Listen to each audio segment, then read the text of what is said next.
G'day, it's Nairi Johnson here, District Commissioner for Capricorn Scouts, and I'm just sharing today a bit of a message of thanks to the Marlborough District Lions Club for the donation of this tractor.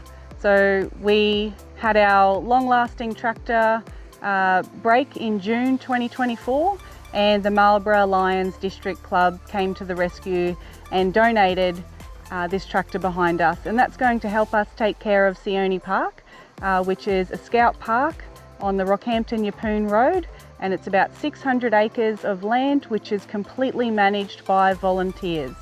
So having a tractor working is a godsend. Thank you so much to the Marlborough District Lions Club.